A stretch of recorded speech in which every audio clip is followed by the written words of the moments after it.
From Florida's Space Coast, this is Your Career. Welcome to Your Career. I'm Debbie Featherston, your host, and with me tonight is Jason Rhian, founder of Spaceflight Insider. Jason, this is a program that I'm really excited to have unfold because I am a real space nut. Love, love, love everything that could be happening in the space program. And I know that you know more than I will ever know. So let's just start off by having you share with me a little bit about how you got started. I know you started Spaceflight Insider in 2013. Right.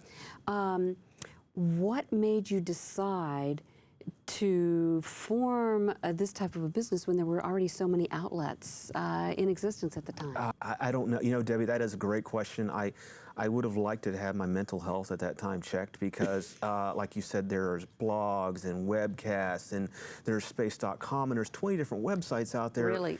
But what we saw was certain outlets focused on the news. They would write their articles. They were great written content. Other ones had wonderful photographers. They take great still pictures. And then other ones would do video packages or podcasts. And then maybe some streamed or some had other, like they had databases with information on the launch vehicles or the spacecraft. And so, again, mental, I thought, what if a micro budget founded, company with hardly any funds did all of that? And so we had 14 major projects in our first year. And I thought, it's a great idea. We're just going to rule. Website really didn't get off the ground right off the bat. It was kind of, it wasn't really what we wanted. We wanted something elegant. Video from the pads took us about 2.5 years to nail. And stills from the pad, we licked pretty quickly. Yeah. And those are the ones that give you those beautiful pad shots. It looks like you're right there. They're sound activated, piece of cake. Writers came on board fairly quickly. After our first year, we had 14 major projects, and it was like, the team's like, great, what are we gonna do in our second year? And I'm like, we're gonna find out what's wrong with the video stations, and then we're gonna consolidate whatever we built in the first year. And they're like, what else? I'm like, nothing. I'm not giving myself a stroke. That is it, okay? So the second year comes around, and we start doing that, and now we're actually in our third year, and we put in the last piece, and this should tell you just how, you say you're excited and you're a nut for space, just how motivated and driven our team is. We put in the final stone of our 5-year plan just at the beginning of 2017, and that is the hangar. We're very proud of the hangar. It only has 3 entries in it right now, the Atlas V, the Delta IV, and the Falcon 9 launch vehicles, but essentially what that is it'll have a complete description and breakdown like you'd find on Wikipedia of that launch vehicle. It'll have galleries of our images. It'll have links to all our articles or most recent articles on that. And it'll have a mini version of our launch calendar, which lets you know when the next flights of that rocket is currently scheduled. So we're gonna have that for all the current launch vehicles. We're planning on going back for some of the heritage, we call it, launch systems. And then of course we got the spacecraft. Those are the ones that fly repeatedly. And the launch facilities. So we looked at what everyone did and what everyone didn't do. And to that, I kind of want to touch on 2 little things before we let you move on. The first one is our name. And we get ribbed on it all the time. Anytime we ever get anything wrong, you're not an insider. Okay, fine, we made a mistake. Our name doesn't refer to us. It refers to our guests. That's what we do. We actually take the questions that our guests have right to the people who could answer them. We want to always have that ability to bring folks in and get them to ask their questions and act like they're actually there and actually get them involved in it, because we see a great disconnect between what the public knows and what's actually taking place. And the second thing I want to say about us is our live webcast. We're the only ones that do it. We're the only ones that go out there and you'll see an intro and we'll come on and like it's a pregame show, we'll have our headsets and it's like, he throws the football all the way, only it's a rocket and it's going 17,000 miles an hour. We'll have a co-host that is from Orbital ATK or from NASA or from United Launch Alliance. They love having on. The day before we'll shoot prepackaged elements. We'll make sure that's all in there. We're a tiny company that's doing just a tremendous amount of things that is a great challenge, and it can be very frustrating. Absolutely. And very rewarding. The average person that I talk to, when they think about the space program, they think about the shuttle. Right. Right. The shuttle's retired, space program's ended. Been retired for 6 years. Right. There's nothing going on at the Space Center. What they don't seem to know is that there are other space programs. Elements to the space program. There's other elements to the space program, right? Tell us a little bit more about that. I kind of thought I was really insane by staying in this business after 2011 because I thought I was going to do anything. I wish. I barely have a chance to sit down. I work 10 to 12-hour days almost every day. I mean, my wife has to force me to go onto a cruise to go to the Bahamas at the end of this month because there are 2 to 3 launches every month. Absolutely. And, you know, when you think about the space program, a lot of folks see, they think of the crewed element, the people flying up to the ISS, and that's wonderful, but the shuttle, they're thinking about the NASA manned space program. They're not thinking about the commercial. No, they're not thinking about the military satellites. No, and they, you know that escapes their minds a lot of time. We'll actually hear, well, where's the cockpit on that rocket? And it's like, oh, the question that really kills me, Debbie, is I'll be sitting at some place in Brevard County, and someone will go, Spaceflight Insider, what do you do? I was like, well, I cover the space program. I'm a journalist, and they're like, well, what do you do now? They're not launching rockets anymore. And I'm like, I'm sitting there and I'm like, do you know that bright light in the sky last night followed by that very loud rumbling noise? That was something that wasn't happening. So, you know, you have the defense satellites like the WGS or the NRO missions, which are all classified and we don't really know what they are. But there's a ton of commercial missions that are taking place that do a wide range of things. You know, how did I get over to the studio? I use the GPS, my phone, which we use as a satellite. Okay, how do we know that global warming is in overpopulation is such a threat to our planet? Because we can see the pictures. We can watch the expanding cities and the decreasing forests and what our pollution is having the effect it's having on our world. So it's all done because of a spacecraft that people don't really. It's the forgotten technology that people don't ever really see. They don't think about. The space program is what makes that all happen. Absolutely, all those satellites, whether the space, military, commercial, whatever. There's so many. They're there. And they're not just launching out of Cape Canaveral. No. And like I mentioned, I think I told you earlier, we have people actually are down in South America that are covering these launches. We got folks that have been over to Russia that have covered these launches, Japan, China, and on and on and on. It's just there's always something happening, and you know, for those folks that are concerned about crewed, stay tuned. Yeah. Because that's just a couple years down the road. It's coming back. It's just taking a little pause and getting its game back together, at least in the United States. Well, I want to move us forward just a little bit because there's several new players in the space program. Yes. Tell me a little bit about what's going on and how that's impacted, you know, the activity that we're seeing around the space program. Well, I'm going to take it from a Canaveral perspective because that's my... Absolutely. And Canaveral and Wallace, which is where I work out of primarily. Of course, the big kid on the block is SpaceX. They're the only company in history, I'm going to say that again, in history, to launch a payload to orbit, and then to have the first stage of the rocket come back and land. Yes. That's never happened before, and everybody's like, well, what's the big deal? They had it land, whooped it. I actually had somebody tell me that, and I'm like, you know, I'm thinking of my last job when I worked law enforcement, and I'm like, I wish I had pepper spray right now. But I sat there and I said, well, let me explain it to you this. You know how much one of those Merlin 1D engines costs? It costs more than you'll make in your entire life, 3 of your lives. Now, there's 9 of those engines in that first stage, and they all just returned.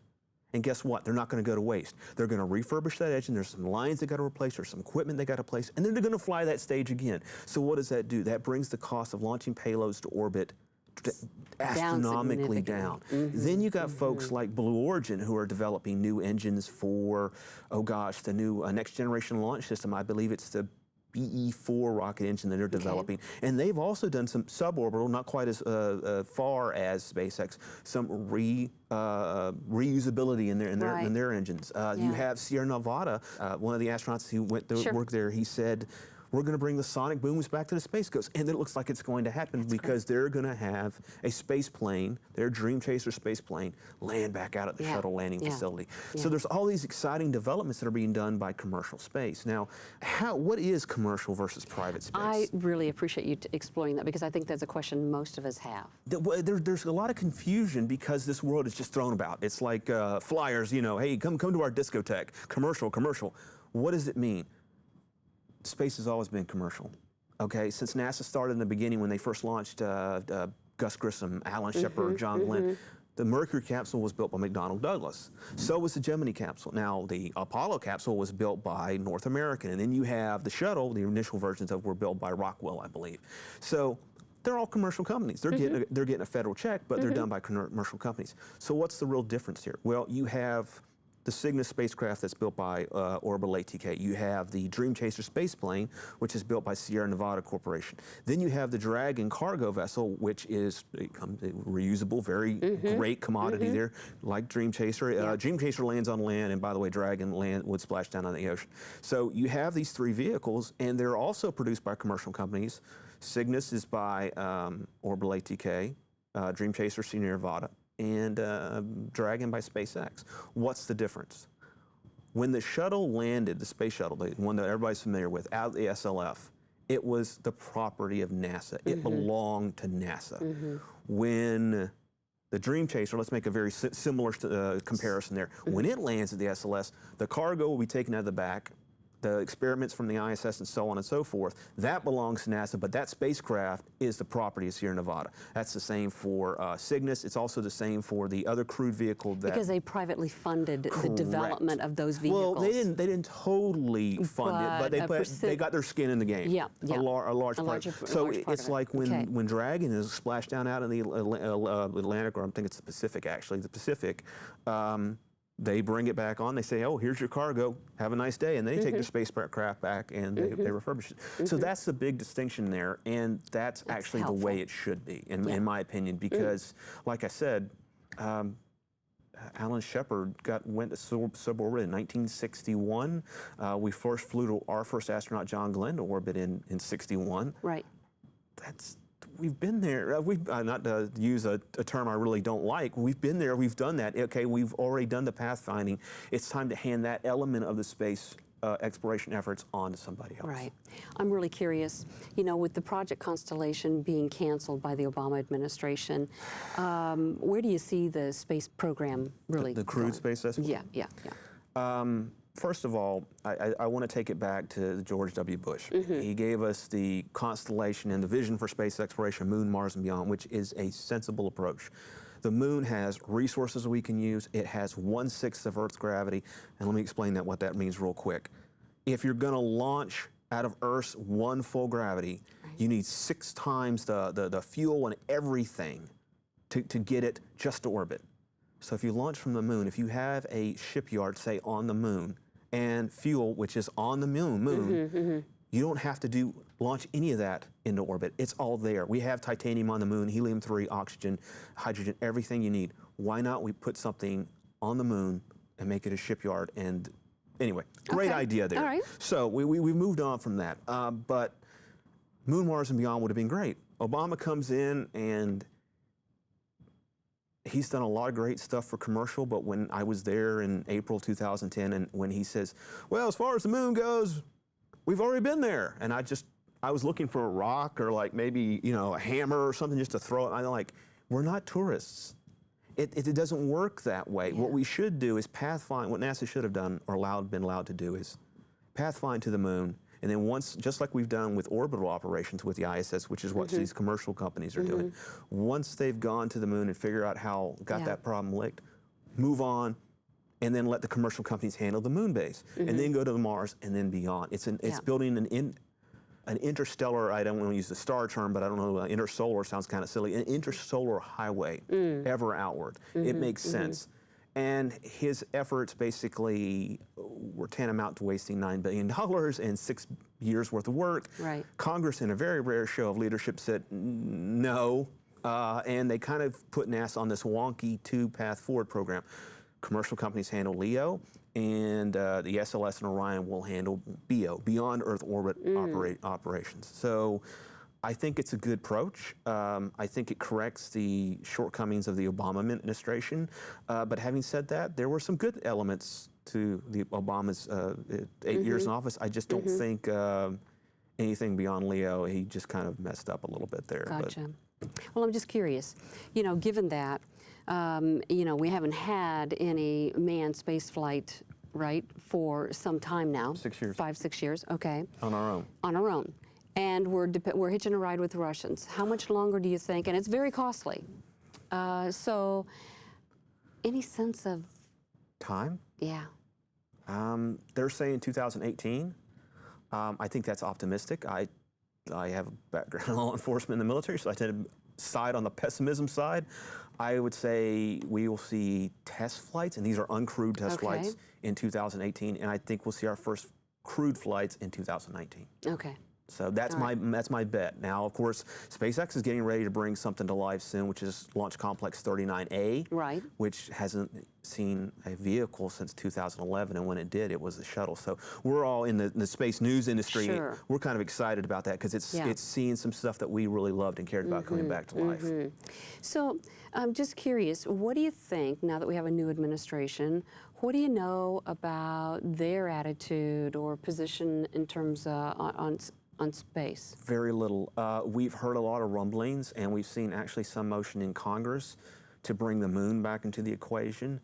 I almost get this, and again, this is with virtually no information. This is my guess. Yeah. Okay, so just so that's understood, as a journalist, I want to make sure that's said. I almost get the sense we're going to go back to the path we were 8 years ago, and that this last 8 years was kind of like that whole Dallas scene where she walks in and he's in the bathroom taking a shower. Was it Bobby Ewing? Oh, it was all a dream. The last few years were nothing but a dream. Pay no attention. It's almost going to be like that. And in a way, I hope that it kind of is, but I also hope it ends as a reality check, and we kind of look and say, we can't really do the ginormous Saturn V rocket and the $1 trillion budgets. We got to find ways to be smarter and more effective and more efficient and fiscally responsible. So that's my hope. But at present, I've heard the moon has come back into the mix, and I'm optimistic that might be. What do you think about Mars? Is that realistic? Well, that was the direction that Obama wanted us to take, if I recall. The Journey to Mars is what right? NASA was placed on. I think when we find out that the radiation would do so many dangerous things that you would need to understand better about in situ resources, it goes back to what I said earlier. Most of the stuff that we're going to need to do on Mars, and we need to learn on the moon. Here's why, Debbie. Because if something goes, an astronaut has this life-threatening injury, and he's got to come back to Earth, it'll take him 3 days. Maybe even sooner with some of the technology we have today to get to Earth. It'll take from the moon. Yeah, from the moon. From the Earth to the moon. If something bad were to happen, it'll take about 3 days. Now, if it's Mars, we're talking 6 to 9 months. Yeah. So you're going to kind of want to get all the problems linked and have an infrastructure in place and understand everything's really, really well and have some experience. Bypassing that and going straight to the most difficult challenge of all, I think is just, it's foolish. Problematic? Yeah, it's just, we don't go from being children to being middle-aged people. You got to go through those awkward teenage years first. We haven't really committed to that. And 6 missions to the moon, crewed missions to the moon, over a course of 3 years, we had no permanent presence there, doesn't count. We got to go through our teenage phase, we got to go through our 20s and our 30-somethings before we can become the really knowledgeable people that we're going to need to be, and I hate to use that age euphemism, but I think it works. I think it's a good analogy. To get to Mars first. Mars is going to be a tremendous challenge. I also think it's not going to be just NASA. It's going to be NASA. It's going to be the Europeans. It's going to be the Canadians. It's going to be the Japanese. We're going to want Russia involved because just the infrastructure they've maintained. And although I'm not a big fan of communism, I don't see China being out of the equation either. It is that enormous of a challenge. Interesting. Well, while you've brought up China, I'm curious. They're talking about going to the moon. Do you think they're really serious? I think the fact that we keep, we don't really take into consideration that China is a communist nation is very important. Whereas we have to mind all of our Q's and T's and do all these things a certain way. There's a reason why China is I think that one of the most polluted countries in the world. They don't have to pay attention to that. They can do, and on top of the liberties that they can take because of their status as a communist nation, and the fact that they're taking their time and they're doing it very slow and they're learning. They're being very pragmatic and very methodical about what they're doing. I think if NASA returns to the moon, they're probably going to be able to order Chinese takeout when they get there. Yes. Oh, so you think they'll get there sooner? What kind of a timeline do you think we might see now Chinese that is something I don't know. Because China, again, it goes back to them being a communist nation. They're not like NASA. Okay, we got a plan for CRS-10. It's going to launch on February 18th. It's like, oh, well, we look over and there's a bright light in the sky. Hey, they launched. Great, let's write about it. And that's kind of what we're dealing with. Okay. So I don't know. I don't want to give you an idea for a first timeline, but I think if we don't get off our laurels and kind of get serious about space, we're going to get whooped, and that's going to have consequences for all of us down the road. Well, the space program has been very instrumental in bringing a lot of technology and impacting our lives in many ways. You know, conveniences is such that a lot of people take for granted today. Well, imagine you got, and I want to put this analogy out there for all your viewers. Imagine you got a farm that can feed one family. Okay, now that farm is being forced to feed 7 families. Okay, it's not going to be able to support it. Right. It's not going to happen. Sustainability. It's unsustainable. Well, I'm putting that there for a numbers concept in your viewer's mind. The Earth can handle a population of about 4 billion people. That's what we've done, the estimates and the math in terms of our resources. And it has 7 billion people on it, and that's not slowing down. In fact, that factor, because just the sheer volume of people, is going to increase. People aren't stopping having children. We need to start looking up and outward. And you know, there are a lot of people out there that a new start in just a pioneer and being in these new locations, I think, would welcome that in a way, because they do come from crowded places. And I'm getting ahead of myself. The short story is, we're asking too much of the place we live on, and if we want it to be anything that we can really pass along to future generations, while communication satellites are wonderful and having defense satellites that can keep us safe are great, what really needs to be in orbit, Debbie, are shipyards, and they need to be fuel depots, and essentially we need to be constructing what I call solar ships to send us to the moon, to send us to Mars, to send us to the moons of Jupiter, and so on and so forth. Like I said, building that intersolar highway outward, because we need to start it sooner rather than later, because... And actually populate those areas is what you're talking about. At least alleviate some of the population that's already overcrowding the Earth. We have a beautiful gift in our planet, and I really think that we need to fully invest in space exploration as a society, not just as a society, but as a species, if we want to survive. That's excellent. That's excellent. Well, I have one question that I am curious to get your perspective on, and that's when we're talking about what's really happening in the space program as an industry, right? Looking at it from an industry perspective. You know, if we bring it in a little bit and look at it from the workforce, how many people do we have working for NASA right now? Just not looking at the peripherals, but just NASA. How many people do we have there? You know, I'm talking to that same guy that says, "Well, what are you doing now? They're not launching more. NASA gets $18 trillion, and they get to do this." It's like, I see one shuttle mission costs $1.6 billion. I'm sitting there, you know, and I'm like, one shuttle mission cost $450 million, and that was on the high end.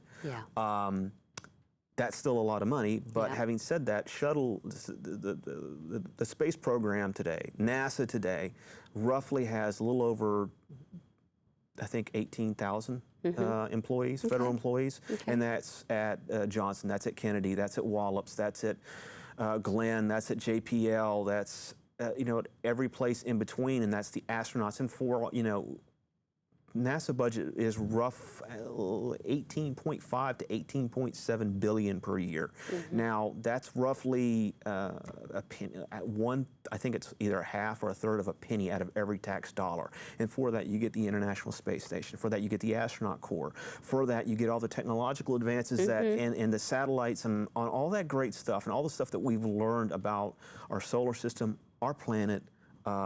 The universe, the Hubble Space Telescope, Chandra Space Telescope, all of that for this tiny, tiny, tiny little bit of funding. And it's only going to continue to be more important because, again, it comes back to cold, hard numbers. I was horrified when I heard that we were looking at a population of 6 billion on this planet. Then it was 6.5, then it's 7. And this is the gaps in between these population growths are shrinking. So the number of people is continually expanding. You can just watch it in these NASA images from on orbit of the cities just expanding outward in the wild areas, the areas that give us a lot, the natural areas that give us our oxygen, and everything else is decreasing. And I mean, there's a reason why I got into this business. It's because the crew of STS-107, they were going on orbit to do some microgravity, some experiments on orbit. They didn't come back. I came home from work, and I was a corrections officer at the time, and I sat down, and it was a long day, And I sat there and I heard the reporter on CNN says, they're saying something about a contingency. Now, Bill, I'm going to ask you, you're out there at the Kennedy Space Center. Couldn't the crew just have landed at another airport? And I'm sitting there, it was a long night, so I was a little rough around the edges. I wanted to reach through and just smack the guy, because when I heard contingency, that meant one thing: 7 people had just died. Yeah. And the shuttle is a glider. It's not a 747. It couldn't have flown around to another airport. And then I watched over the coming days as Fox News, as MSNBC, as CNN, they all got it wrong over and over again. And here was a jail guard who knew more about what was going on and why it was important than they did. And so, you know, gosh, 13 years later, I'm still in this. I'm still fighting the good fight. And I'm hoping that somebody that doesn't know anything about space wants to know about it. Say, hey, these guys are fighting for us. They're going to take the questions to the guys that are right up there and get right in their face and ask it to them and not care about anything else. Right. And space, to me, is the only topic of discussion, really, because in the end, we're all working for a better future and a brighter path for humanity. And if we're going to want that brighter future, we're going to have to start looking upward and outward. That's interesting, very interesting. And I'm just delighted to have you here, because you're such a wealth of information and knowledge. So thank you for being here, and thank you for sharing the good information. It's been my pleasure. Yeah. Thank you. Well, on behalf of my guest and everyone here on the set of Your Career, thank you for watching, and remember, be career happy. More information about this program is available online at millermediagroup.org.